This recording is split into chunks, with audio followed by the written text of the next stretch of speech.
नमस्कार दोस्तों, stock market studies में फिर से एक बार आपको बहुत-बहुत स्वागत है। तो आज मैं फिर से आपके सामने कुछ इंपॉर्टेंट कंपनी का अपडेट लेके आया हूँ और आज का वीडियो बहुत इंटरेस्टिंग होने वाला है।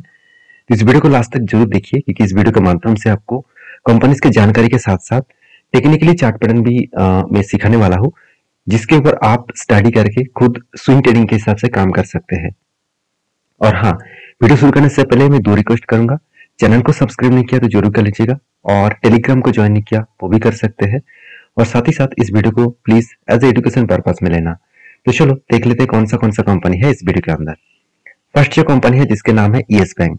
देखिए जिसका मतलब चर्चा में पिछले दिनों में भी किया था कि येस बैंक अभी जिस तरीके से इसका नाम नो बैंक के नाम में लिखा गया था वो नाम अभी चेंज हो रहा है धीरे धीरे करके, क्योंकि इसका मैनेजमेंट जब से चेंज हुआ तब से लेकर इसका बिजनेस ठीक से फिर से रिकवरी होना स्टार्ट हो चुके हैं। एक टाइम ऐसे नौबत आ गया था कि बैंक बंद करने के लिए बंद करने का सिचुएशन क्रिएट हो गया था और उस सिचुएशन को फिर से कंट्रोल किया गया और राणा कपूर जी जो इसका पिछला मैनेजमेंट में थे उनको बाहर किया गया और उसके बाद नया मैनेजमेंट ने इस कंपनी का लगाम फिर से पकड़ा और आज अच्छा खासा परफॉर्मेंस कर रहा है। और अच्छा खासा परफॉर्मेंस आपको कहां से देखने को मिलेगा? कंपनी का इस बार क्वार्टरली रिजल्ट के ऊपर ध्यान से देखना। कंपनी के जो रिजल्ट है मतलब रेवेन्यूज है, रेवेन्यूज देखिए लगातार क्या हो रहा है, बढ़ते चले जा रहे हैं। तो रेवेन्यूज का जो ग्रोथ है वो हर साल हर क्वार्टर्स को बीट करते चले जा रहे हैं। इस बार भी कंपनी 6,700 करोड़ के आसपास रेवेन्यू जनरेट किया।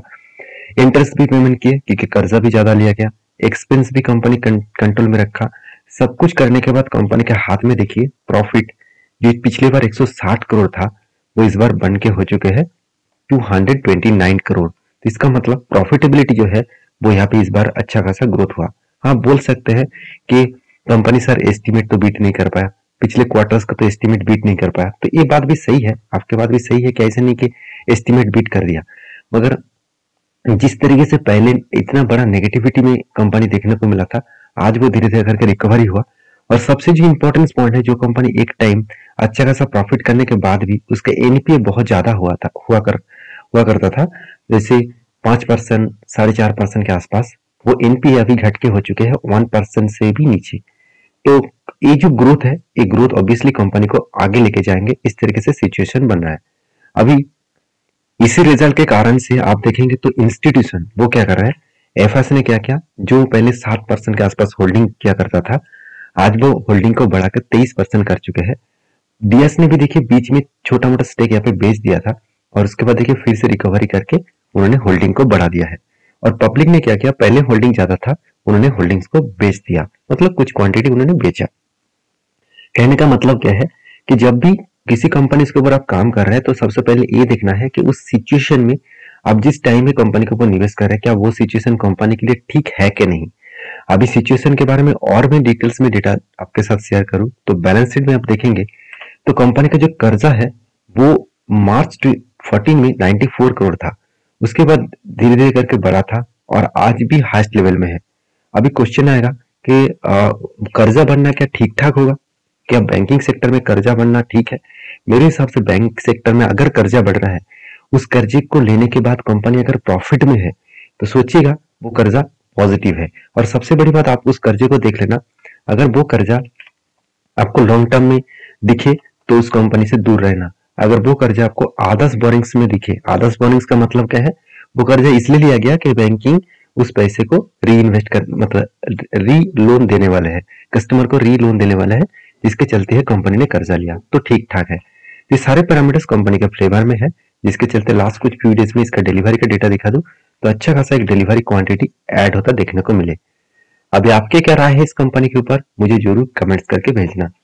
तो इसका चार्ट पैटर्न एक बार दिखा दूं। देखिए मैंने आपको बहुत बार बोल चुका हूँ कि सब कुछ पेशेंस का गेम है। तो यहाँ पे क्या हुआ, यहाँ पे शोल्डर गेड हुआ, उसके बाद एक हेड बना, उसके बाद शोल्डर, उसके बाद फिर से एक हेड बना। मैंने आपको बताया था जिस तरीके से करेक्शन हो रहा था अगर नीचे तक आए तो यहाँ पे जो सपोर्ट है इसका वो 14 रुपीज के आसपास, 14.35 रुपीज के आसपास है, इस लेवल तक आने का चांसेस है। तो यहाँ पे जिस तरीके से करेक्शन हो रहा था उस लेवल तक वो आने का चांसेस है। तो मुझे लगता है फिर से यहाँ पे फिर से एक शोल्डर क्रिएट करेगा और फाइनली अगर ब्रेकआउट करेगा तो एक बड़ा धमाका होने का चांसेस है।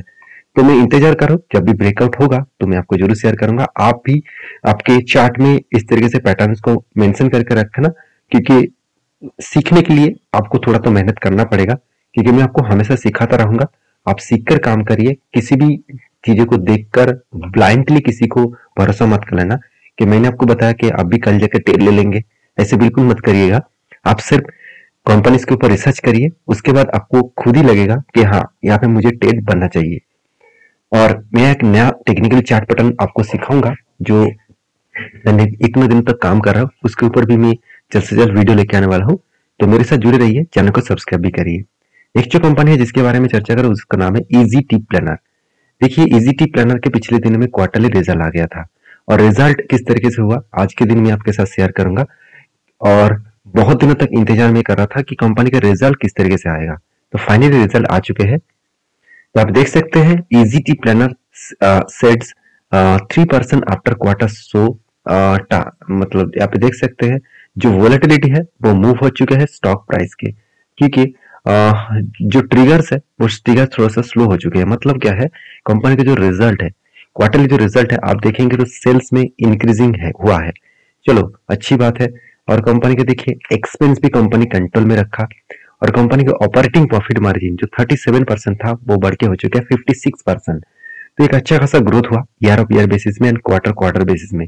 उसके बाद कंपनी की जो प्रॉफिटेबिलिटी है 31 करोड़ से बढ़ के हो चुका है 51। इसका मतलब ईयर ऑफ ईयर बेसिस में कंपनी एस्टिमेट को बीट कर पाए, और क्वार्टर क्वार्टर बेसिस में भी कंपनी एस्टिमेट को बीट कर पाया। यहाँ पे आप देख सकते हैं 45, 38, 26, उसके बाद 51।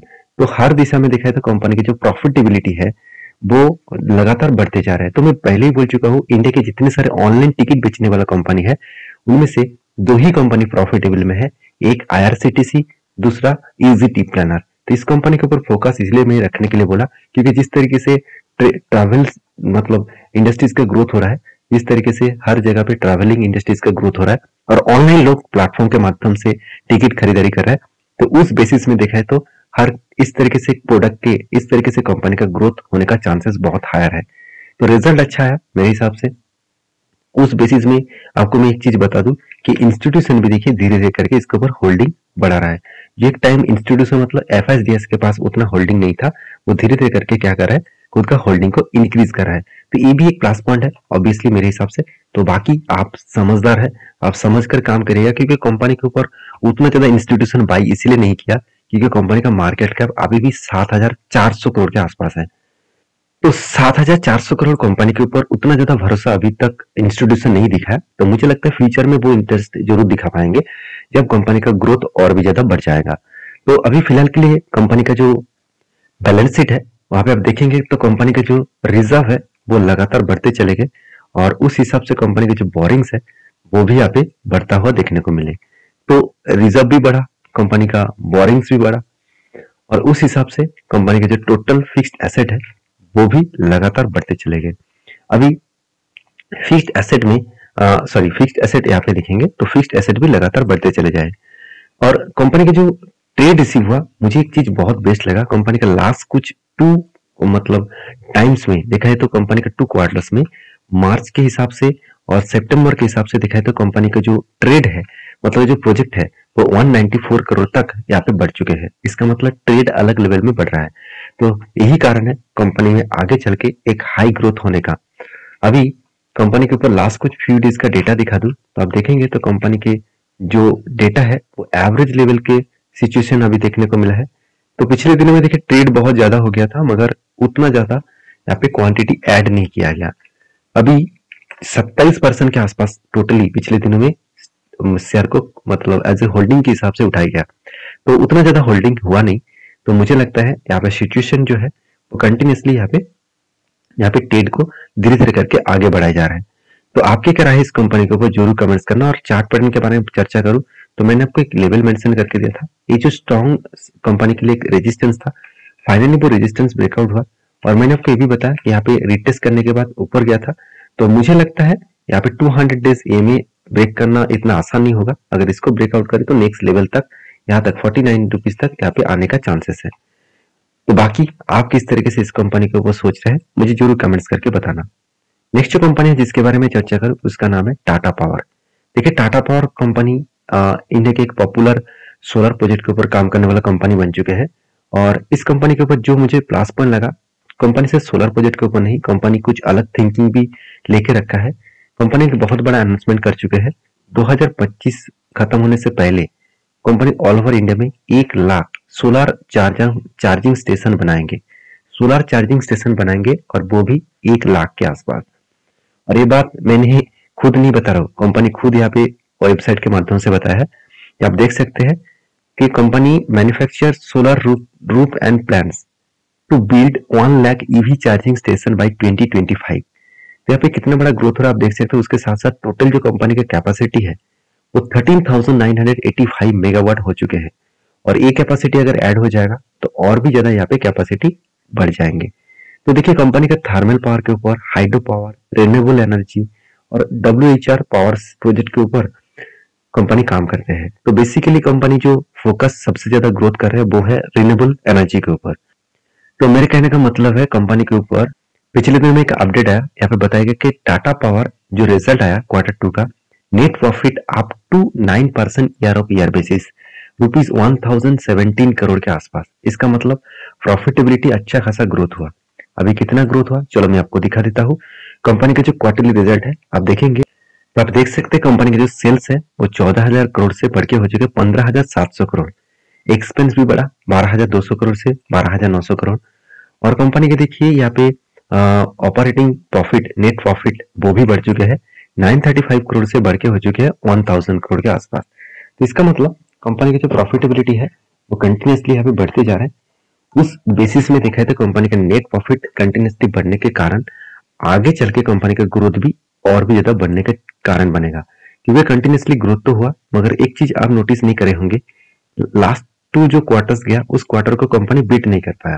तो इसीलिए आप इस रिपोर्ट के माध्यम से और एक चीज बताया जा रहा था कि कंपनी का जो ग्रोथ तो हुआ मगर कंपनी ये भी बता रहा है कि कंपनी पेट काम फ्रॉम द कोर बिजनेस। मतलब कंपनी का जो कोर बिजनेस है, मदर बिजनेस है, उसमें थोड़ा सा पिटाई देखने को मिला। पिटाई देखने का मतलब क्या है, कंपनी जो इनकम किया आदर्श इनकम से इनकम ज्यादा हुआ।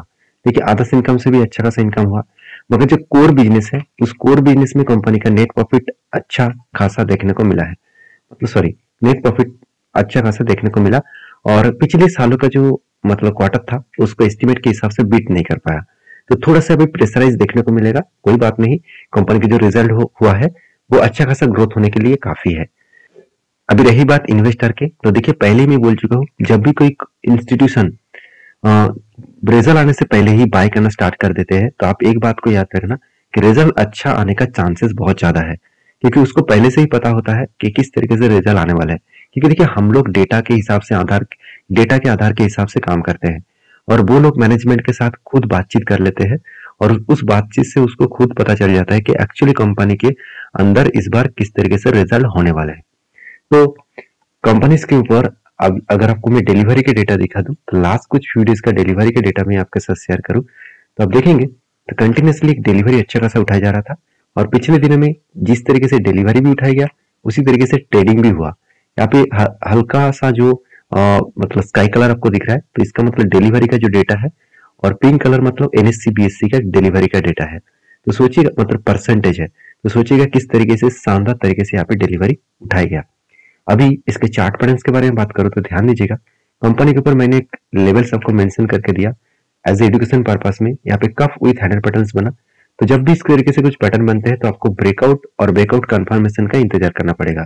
तो फाइनली कंफर्मेशन किसने दिया, इस कैंडल ने दिया। तो कंफर्मेशन होने के बाद मैंने आपको ये भी बताया था कि टारगेट लेने के लिए आपको क्या करना पड़ेगा, यहाँ पे जो हेड का जो साइज है इसको मार्किंग कर लेना और ऊपर साइड में उस टारगेट को बिठा देना।